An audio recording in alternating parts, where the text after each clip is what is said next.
নমস্কার বন্ধুরা, কেমন আছো তোমরা সকলেই? আশা করছি তোমরা সকলে অনেক ভালো আছো। তোমাদের ভালোবাসায় ঠাকুরের আশীর্বাদে আমিও মোটামুটি ভালোই আছি। তো এই যে সকালে যা যা কাজ ছিল সেগুলো সেরে এখন এই যে গরুগুলো কিন্তু সকাল সকালই সরিয়ে দিয়েছে, কারণ একটু পরে যা রৌদ্র উঠবে, রৌদ্রতে আর বাইরে কিন্তু থাকতে পারবে না। এর জন্য এখন এই যে গরুর জায়গাটা পরিষ্কার করে নিচ্ছি কিন্তু। আর কয়েকদিন থেকে যা রৌদ্র দিচ্ছে, বৃষ্টি মানে আকাশটা এরকম করছে, মানে বৃষ্টি হচ্ছে না কিন্তু হলেও এই 1-2 ফোঁটা হচ্ছে, মাটিও ভিজছে না কিন্তু। প্রচণ্ড গরম, থাকাই যাচ্ছে না কিন্তু। এই সময় যে এত গরম দেয় আমার লাইফে আমি এই যে প্রথমবার দেখলাম এত রৌদ্র। তো এদিকে এই যে জায়গাটা ভালো করে পরিষ্কার করে নিই। তো আমাদের তো বাড়ির বউদের আর কি কাজ বলো, সংসারের টুকিটাকি এই কাজগুলো করতে করতে সারাটা দিন কিন্তু আমাদের কেটে যায়। তো এই যে এটা পরিষ্কার করে নিয়ে তারপরে স্নান ধান সেরে গিয়ে পুজোটা সকাল সকাল দিয়ে নেব। এই যে সকাল সকাল পুজোটা দিয়ে নিলে কিন্তু বেশ ভালো লাগে, মনটাও ভালো লাগে, আর একটা কাজ, অনেক বড় একটা কাজও কিন্তু হয়ে যায়। তো এই যে জায়গাটা এখন এই যে গোবরগুলো ফেলে দিয়ে আসলাম ভালো করে। তো এখন ঝাড় দিয়ে নিচ্ছি। তো গোবরগুলো যদি থাকে তো গরু আবার নিয়ে আসলে কিন্তু স্লিপ করে আবার পড়ে যাবে কিন্তু। তারপরে এই যে দেখো স্নান ধান সেরে এদিকে যে চলে আসলাম, আর ঘরগুলো কিন্তু মুছে নিয়েছি স্নানের আগে। সেগুলো আর তোমাদের সাথে শেয়ার করিনি, কারণ প্রতিদিন সেই একই ঘর মোছা কি শেয়ার করব, তোমাদের হয়তো ভালো নাও লাগতে পারে। তো এর জন্য স্নান করে এই যে ঠাকুর ঘরটা মুছতে চলে আসলাম, সেটাই তোমাদের সঙ্গে শেয়ার করলাম। তো এই যে চেষ্টা করি স্নান করে ঠাকুর ঘরটা মোছার জন্য, কিন্তু কোনো দিন আবার মুছেও নেই। যদি মানে মেয়েকে বলি সরিয়ে দিতে থালা বাসনগুলো, মুছে নেই। তো এই যে আজকে একবার স্নান ধান করে তারপরে ঠাকুর ঘরটা মুছতে চলে আসলাম কিন্তু। তো বাকি ঘরগুলো তো স্নানের আগেই মোছা হয়ে গেছে। তো আমাদের তো অনেকগুলো ঘরই কিন্তু, অনেকগুলো ঘর থাকলে কি হবে, তো অনেকগুলো ঘরের মালিকগুলো কিন্তু বাড়িতে থাকে না। তো এই যে ভাসুররাও কিন্তু বাড়িতে থাকে না, একটা ঘর কিন্তু বন্ধই থাকে, আর বাকি ঘরগুলো তো মোছামুছি করতেই হয়। তারপরে যে পুজো দিতে কিন্তু চলে আসলাম। তো এই যে ফুল টুল সব কিছু তুলে রেডি করে নিয়ে যে পুজোটা দিয়ে নিচ্ছি কিন্তু। তো তোমরা আমার সঙ্গে থাকো, দেখতে থাকো, আমি ততক্ষণে পুজোটা কিন্তু দিয়ে নিই। আর এই যে সকাল সকাল সমস্ত কাজকর্ম সেরে সকাল সকাল পুজোটা দিয়ে নিলে কিন্তু মনের মধ্যে আলাদাই কিন্তু একটা শান্তি লাগে। তো এই যে চেষ্টা করি, কিন্তু ওই যে কোনো সময় বেশি কাজের জন্য, কাজের চাপের জন্য হয়ে ওঠে না, যে যখন সময় পাই তখনই আমাদের পুজোটা দেওয়া হয়।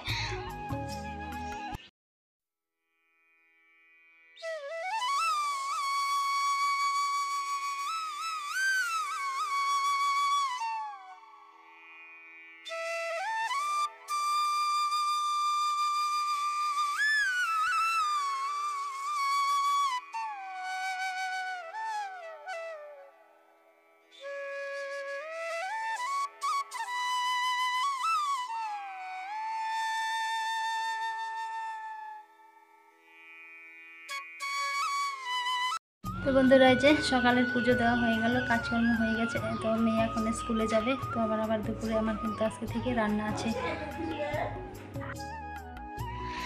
তারপরে যে চলে আসলাম রান্নাঘরে রান্না বসানোর জন্য। আর এদিকে যা গরম দিয়েছে তোমাদের তো বললামই। তো এদিকে যে আলু আর ডিম সিদ্ধ করতে বসিয়ে দিয়েছি।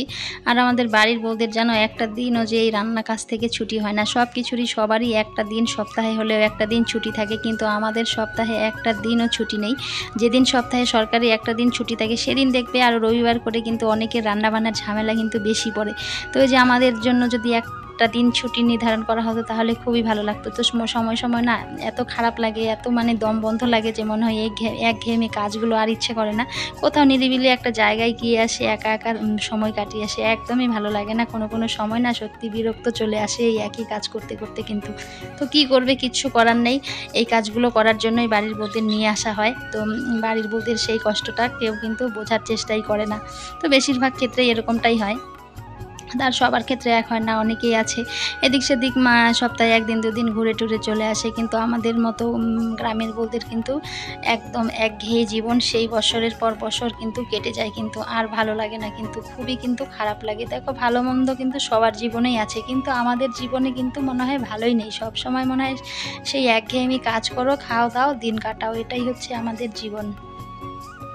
তো এই যে তোমাদের সাথে কথা বলতে বলতে রান্নার দিকে এগিয়ে যাচ্ছে। তো ভাতটা হয়ে গেছে অফ ক্যামেরায়। তো ডিম আলুটাও দেখতেই পেলে সেদ্ধ করে ডিম আলু ছুলে নিলাম।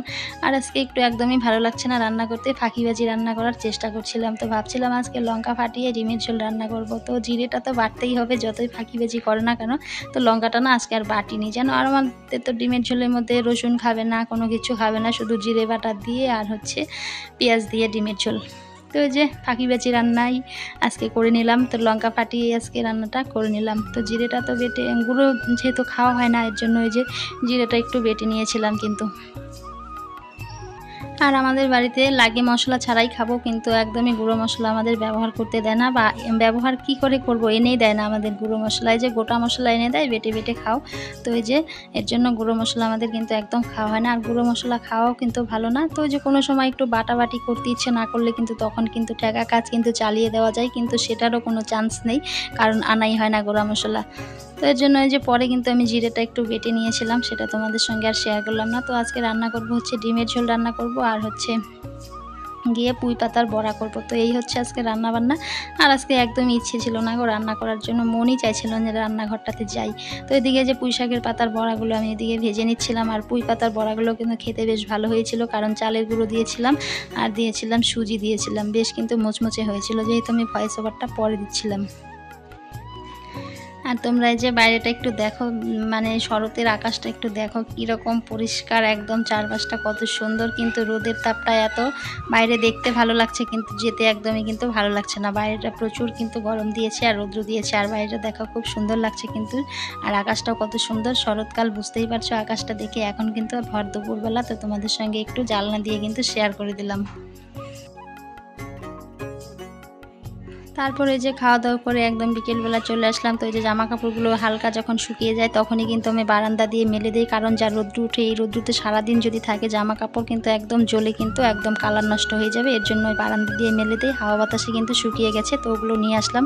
মেয়ে দিকে টিউশনে চলে গেছে। আর এই যে দেখো, বলছিল কান ব্যথা করে, স্কুল থেকে এসেছে, তো কানের ডবগুলো দিয়ে দিয়েছিলাম, দিয়ে ওখানে বিছানায় ফেলে রেখে গিয়েছিল, ওগুলো গুছিয়ে রাখছে। আর আমার এই মানি প্ল্যান্ট গাছটা দেখো, কতদিন থেকে ভাবছি একটা টপ আনবো, টপে লাগাবো, মাটিতে লাগাবো, সেটা আর হয়ে উঠছে না, একটা টপ আর আনা হচ্ছে না। আর মেয়ে দেখো এখানে একটা প্লাস্টিকের মাছ দিয়ে রেখেছে, মাছটা কি সুন্দর ভেসে আছে, খুব কিন্তু সুন্দর লাগছিল। আর এর মানি প্ল্যান্ট গাছটাও কিন্তু কালারটা, পাতাগুলো খুব সুন্দর, কিন্তু খুবই ভালো লাগছিল কিন্তু।